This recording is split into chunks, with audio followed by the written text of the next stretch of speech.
6 నెలల్లో దేశాన్ని ఉలిక్కి పడేలా చేసిన నివేదిక. 2026 జనవరి నుంచి జూలై 14 వరకు, అంటే కేవలం 6 నెలల కాలంలోనే దేశవ్యాప్తంగా మొత్తం 554 మంది భర్తలు అనుమానాస్పద మృతి. పురుషులపై జరుగుతున్న హింసకు, వారు అనుభవిస్తున్న మానసిక నరకానికి ఈ సంఖ్య అద్దం పడుతోంది.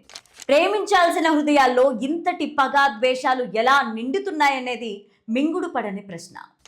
జీవితాంతం గుండెల్లో పెట్టుకుంటానని ప్రమాణం చేసిన 322 మంది భర్తలు, భార్యలు లేదా వారి ప్రియురాలి చేతిలో అత్యంత కిరాతకంగా హత్యకు గురయ్యారు.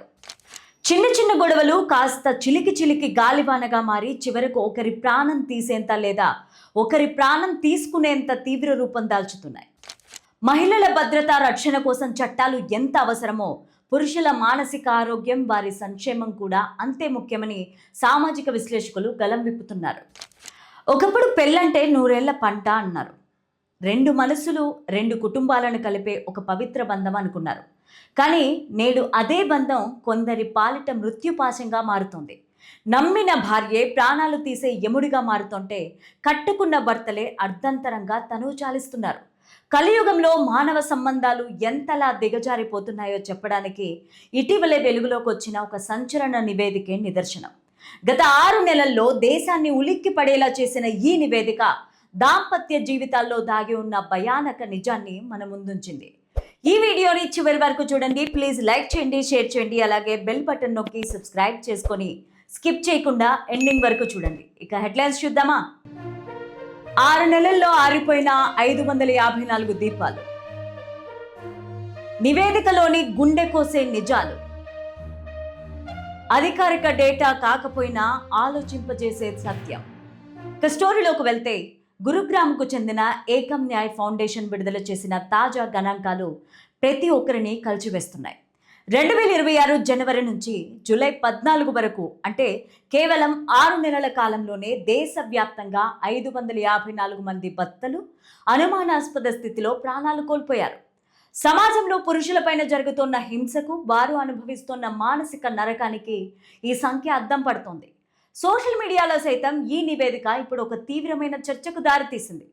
ప్రేమించాల్సిన హృదయాల్లో ఇంతటి పగ, ద్వేషాలు ఎలా నిండుతున్నాయన్నది మింగుడు పడని ప్రశ్నగా మారింది. తనను జీవితాంతం గుండెల్లో పెట్టుకుంటానని ప్రమాణం చేసిన 322 మంది భర్తలు, భార్యలు లేదా వారి ప్రియురాలి చేతిలో అత్యంత కిరాతకంగా హత్యకు గురయ్యారు. ఇక వైవాహిక జీవితంలో విభేదాలు, నిరంతరం గృహహింస, భరించలేని మానసిక ఒత్తిడి కారణంగా తట్టుకోలేక 232 మంది భర్తలు ఆత్మహత్యకు పాల్పడి బల్వార్ మరణం చెందారు. అయితే విస్తుపోయే నిజాలను వెల్లడించిన ఏకం న్యాయ్ ఫౌండేషన్ ఒక కీలక వివరణ ఇచ్చింది. ఇది ప్రభుత్వ అధికారిక నేషనల్ క్రైమ్ రిపోర్ట్స్ బ్యూరో గణాంకాలు కావు. దేశవ్యాప్తంగా వివిధ మీడియా సంస్థల్లో, పత్రికల్లో ప్రచురితమైన వార్తలను సేకరించి, విశ్లేషించి రూపొందించిన నివేదిక ఇది. అయినప్పటికీ మీడియాలో వచ్చిన ఈ వార్తలు సమాజంలో జరుగుతున్న ఒక చేదు నిజానికి ప్రతిరూపాలు అనడంలో ఎలాంటి డౌట్ లేదు. సంఖ్య ఏదైనా, 200 కుటుంబాలు రోడ్డున పడడం నిజంగా ఒక సామాజిక విపత్తే.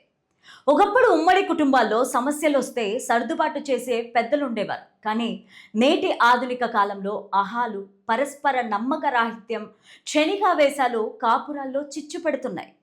భార్యాభర్తల మధ్య కనీస సంభాషణ కరువైపోతుంది. చిన్న చిన్న గొడవలు కాస్త చిలికి గాలివానగా మారి చివరకు ఒకరి ప్రాణం తీసేంత లేదా ఒకరు ప్రాణం తీసుకునేంత తీవ్ర రూపం దాలుస్తున్నాయి. మహిళల భద్రత, రక్షణ కోసం చట్టాలు ఎంత అవసరమో, పురుషుల మానసిక ఆరోగ్యం, వారి సంక్షేమం కోసం కూడా అంతే ముఖ్యమని సామాజిక విశ్లేషకులు గలం విప్పుతున్నారు. దాంపత్య జీవితంలో సమస్యలు రావడం సహజం, కానీ వాటిని ప్రారంభ దశలోనే గుర్తించి పరిష్కరించుకోవాలి. ఈ నివేదిక మనకు ఇచ్చే హెచ్చరిక ఒక్కటే: గొడవలు మితిమీరుతున్నప్పుడు ఇగోలకు పోకుండా ప్రొఫెషనల్ కౌన్సిలర్లను ఆశ్రయించడం ఉత్తమం. పురుషులు తమ మనస్సులోని బాధను, ఒత్తిడిని దాచుకోకుండా కుటుంబ సభ్యులతో పంచుకోవాలి. కోపంతో తీసుకునే నిర్ణయాలు జీవితాలను నాశనం చేస్తాయి. సమస్య ఏదైనా శాంతియుతంగా మాట్లాడుకొని, అవసరమైతే చట్టబద్ధంగా విడిపోవాలే తప్ప ప్రాణాలు తీసే స్థాయికి వెళ్ళకూడదు.